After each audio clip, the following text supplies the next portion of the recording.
ආයුබෝවන් ඔබ සියලු දෙනාට ICT teacher YouTube channel සමග සම්බන්ධ වෙන ඔබ සියලු දෙනා සාදරයෙන් පිළිගන්නවා.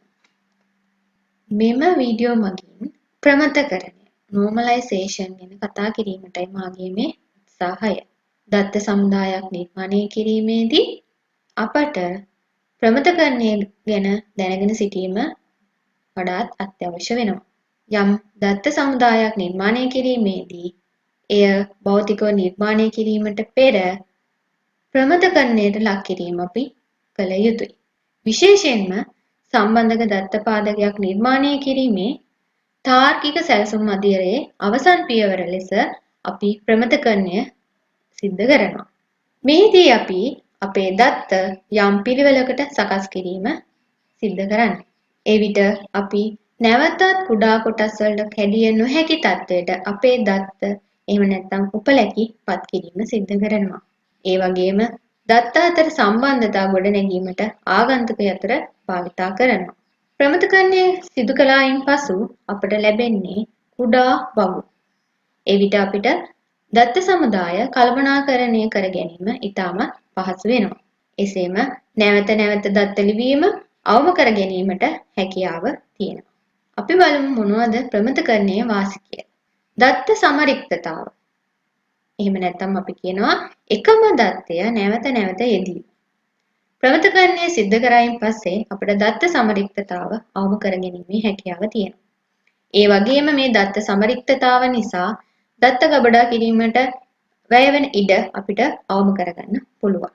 දත්ත සංගතතාව. නිවැරදි ගැළපීමක් ඇතිවීම. දත්ත අතර තියෙන ගැළපීම නිවැරදි කර ගැනීමට අපිට ප්‍රමතකරණය ගොඩාක් ඉවහල් වෙනවා. ඒ වගේම දත්ත යාවත් කාලීන කරන්න වෙනස්කම් වලට ලක් කරන්න අපිට පහසුවෙන් කර ගැනීමට පුළුවන්. ඒ වගේම අඩු වියදමකින් යාවත් කාලීන කිරීමේ කටයුතු කර ගැනීමට හැකියාව තියෙනවා. ප්‍රමතකරණයට ලක් කර දත්ත සමුදායක් නැත්නම් පද්ධතියක් අපිට භාවිතා කිරීමට පහසුයි. නම්‍යශීලී පද්ධතියක් නිර්මාණය කර ගැනීමේ හැකියාව තියෙනවා. ඒ වගේම දත්ත අතර එහෙම නැත්නම් දත්ත වගු අතර තියෙන සම්බන්ධතා බැලුවොත් many to many බහු සම්බන්ධතාව ඉවත් කරලා සරල සම්බන්ධතා බවට පත් කර ගැනීමේ හැකියාව තියෙනවා. one to many, one to one වගේ සම්බන්ධතාවලට යොමු වීමේ හැකියාව තියෙනවා. ඒ වගේම දත්ත ඇතුළත් කිරීමේදී නිවැරදි දත්ත ඇතුළත් කර ගැනීමට නැත්නම් දෝෂ අවම කර ගැනීමට අපිට ප්‍රමතකරණයේ ඉවහල් වෙනවා. දත්ත සමුදායක් ප්‍රමතකරණයට normalization කරද්දී අපිට හමුවන විශේෂ ගුණාංගයක් තමයි කාර්යබද්ධ පරායක්තතාව. පරායක්තතාව කියන්නේ යම් උපලැකියක් තවත් උපලැකියක් මත යැපීම. යම් දෙයක් තවත් දෙයක් මත යැපීම තමයි පරායක්තතාව කියන්නේ. ප්‍රමතකරණයේදී අපි මේ පරායක්තතාව ඉවත් කිරීම සිද්ධ කරනවා. ඒතකොට කාර්යබද්ධ පරායක්තතාව නැත්නම් functional dependency කියන්නේ යම් වගුවක උපලැකියක් තවත් දත්තයක් නැත්නම් තවත් උපලැකියක් රඳවාගෙන තියෙනවා. එසේ නෑ. එහෙම නැත්නම් අපිට කියන්න පුළුවන් යම් උපලැකියක් අනන්‍යව තවත් උපලැකියක් මගින් හඳුනා ගන්න පුළුවන් නම් ඒක කාර්යබද්ධ පරායක්තතාව කියලා. මේ වගුව දිහා බැලුවම ඔයාලට පේනවා ඇති student ID කියන උපලැකිය මගින් last name, status, credit කියන උපලැකිය හඳුනා ගැනීමේ හැකියාව තියෙනවා. ඒ වගේම status කියන උපලැකිය credit කියන උපලැකිය මගින් හඳුනා ගන්න පුළුවන්. නමුත් credit කියන උපලැකිය status කියන උපලැකිය මගින් හඳුනා ගන්න බෑ. undergraduate කියලා දීලා තිබ්බට අපිට එයාගේ credits ප්‍රමාණය හඳුනා ගැනීමේ හැකියාවක් නැහැ. නමුත් 254 කියලා credits දීලා තිබුණොත් අපිට එයා undergraduates කියලා හඳුනා ගැනීමේ හැකියාවක් තියෙනවා. එහෙනම් student ID මගින් last name, status, credits හඳුනා ගන්න පුළුවන්. credits මගින් status හඳුනා ගන්න පුළුවන්. යම් උපලැකියක් අනන්‍යව අනෙක් උපලැකියක් මගින් හඳුනා ගැනීම කාර්යබද්ධ පරායක්තතාව. මෙය නැවත කොටස් කීපයකට කඩලා අපිට කතා කරන්න පුළුවන් පරායක්තතා වර්ග කීපයක් තියෙනවා. පූර්ණ පරායක්තතාව full functional dependency. මේ කියන්නේ සම්පූර්ණයෙන්ම පූර්ණ වශයෙන් යම් උපලක්ෂණයක් නැත්නම් උපලැකියක් තවත් උපලක්ෂණයක් මත යැපෙන අවස්ථාව. මෙම උදාහරණය සැලකුවොත් මෙහිදී employee ID project ID days කියලා උපලැකි තුනක් තියෙනවා. employee ID සහ project ID කියන උපලැකි දෙකම ප්‍රාථමික යතුරු විදිහට ගත්තම මේ දෙදෙනාම ගත්තොත් අපට days හඳුනා ගැනීමේ හැකියාව තියෙනවා. යම් සේවකයෙක් යම් ව්‍යාපෘතියක් තුළ වැඩ කරන්නේ කොපමණ දින ගණනක් කියලා මෙතන සඳහන් කරලා තියෙනවා. එහෙනම් employee ID project ID කියන දෙන්නම තිබුණොත් තමයි අපිට මේ දින ගණන ලබා ගන්න පුළුවන්. එහෙනම් මේ දින ගණන කියන එක පූර්ණ වශයෙන් employee ID සහ project ID කියන උපලැකිය මත යැපෙනවා. ඒකට පූර්ණ පරායක්තතාවක් තමයි මෙතන තියෙන්නේ. අපිට එය මේ විදිහට ලියලා පෙන්වන්න පුළුවන්. ආංශික පරායක්තතාව partial dependency. ආංශික පරායක්තතාවයේදී සිදුවන්නේ සංයුක්ත මත යැපෙන උපලැකියක් ඉවත් කිරීම. සංයුක්ත යතුරක් කියන්නේ ප්‍රාථමික යතුරු කිහිපයක් භාවිතයෙන් නිර්මාණය කරපු අවස්ථාවක්. මෙහිදී එක වගුවක් අපි කුඩා වගු කිහිපයකට වෙන් කිරීම කරනවා. දෙවන ප්‍රමිතකරණයේදී තමයි අපිට ආංශික පරායක්තතාව හම්බ වෙන්නේ. යතුරක් නොවන ගුණාංගයක් රඳවාගෙන යතුරක් මත යැපෙන අවස්ථාවක් මේ ආංශික පරායක්තතාවක් කියලා හඳුන්වන්න පුළුවන්. අපි මේ ආංශික පරායක්තතාව පවතින ගුණාංගය ඉවත් කරලා වෙනම සම්බන්ධතාවක් වෙනම වගුවක් නිර්මාණය කිරීම සිදු කරනවා.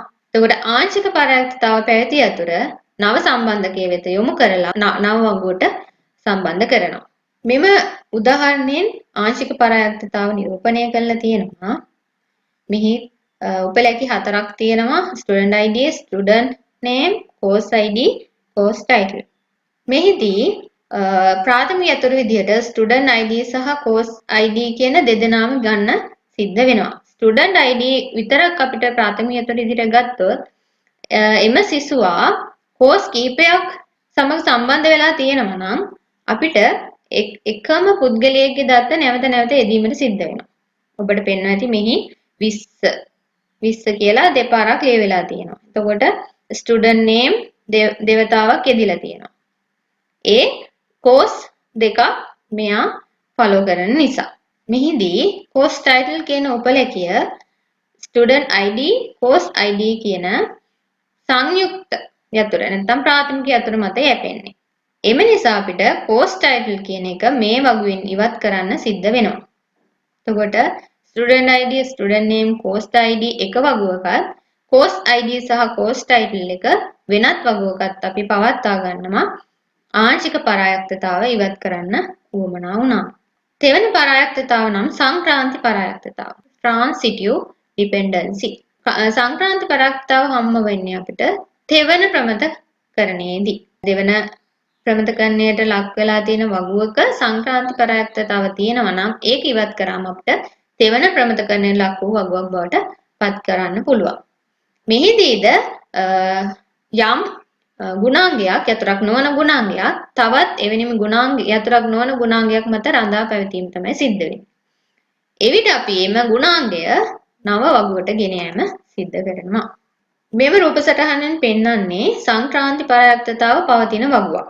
එනම් course name එක course code එක මත යැපීමක් සිද්ධ වෙනවා.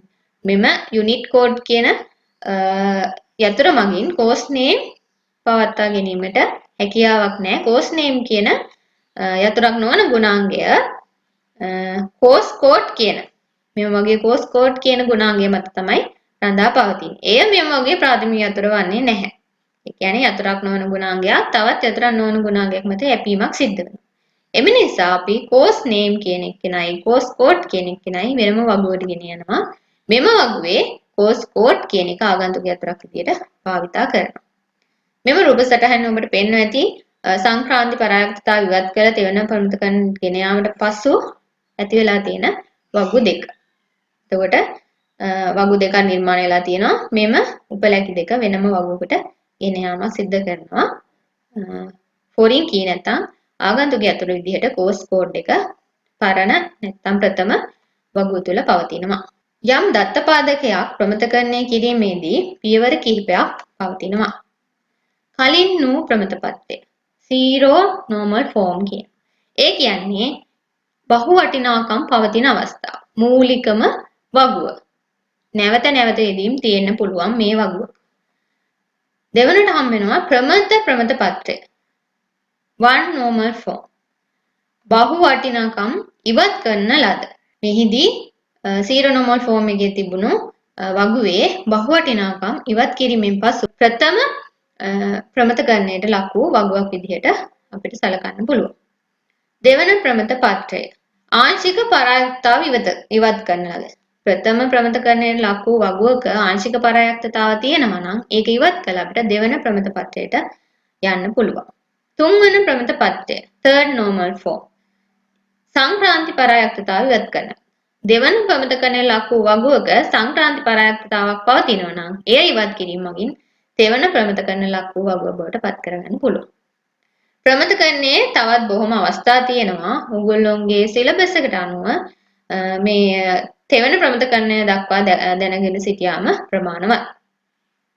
BCNF fourth normal form එක fifth normal form කියලා තව ප්‍රමතකරණයේ පියවර තියෙනවා ඉදිරියට.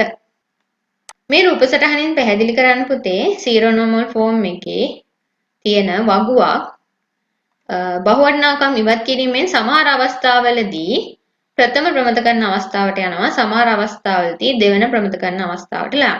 ප්‍රථම ප්‍රමතකරණ අවස්ථාවට ගිය වගුවක් ආංශික පරායක්තතාව ඉවත් කිරීම මගින් තෙවන ප්‍රමතකරණ අවස්ථාවට යන අවස්ථාවක් තියෙනවා.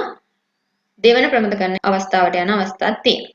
දෙවන ප්‍රමතකරණයට ලක් වූ වගුවක් සංක්‍රාන්ති පරායක්තතාව මගින් අපිට third normal form එකට තෙවන ප්‍රමතකරණ අවස්ථාවට ලක් කළා දෙවන ප්‍රමතකරණ අවස්ථාවේ පවතින වගුවක් බවට පත් කිරීමේ හැකියාව තියෙනවා. එක එක දත්ත සමුදා ගත්තම ඒකේ ප්‍රමතකරණයට ලක්වන පියවර ගණන වෙනස් වෙන්න පුළුවන්. පියවර දෙක තෙවන ප්‍රමතකරණ අවස්ථාවට යෑමට හැකියාව තියෙනවා. සමහරවිට පියවර 3ක් මගින් තෙවන ප්‍රමතකරණ අවස්ථාවට යෑමට හැකියාව තියෙනවා. එය දත්ත සමුදායේ තියෙන උපලැකි අනුව වෙනස් වෙන්න පුළුවන්. අපි දැන් බලමු ප්‍රථම ප්‍රමතකරණයේදී මොකක්ද කරන්නේ කියලා. දත්ත වගුවක් නිර්මාණය කරනකොට ඒකේ තියෙන එක හා සමාන උපලැකි නැත්තම් නැවත නැවත යෙදීම් වැළැක්වීම තමයි අපි ප්‍රථම ප්‍රමතකරණයේදී බලන්නේ. ඒ වගේම එකිනෙක සම්බන්ධ උපලැකි තියෙනවා නම් ඒවා වෙනත් වගුවකට ගෙනහිල්ලා අලුත් වගුවක් නිර්මාණය කිරීම සිද්ධ කරනවා. එහිදී ප්‍රාථමික යතුර භාවිතා කරනවා අපි අනෙක් උපලැකි සියල්ල හඳුනා ගැනීමට.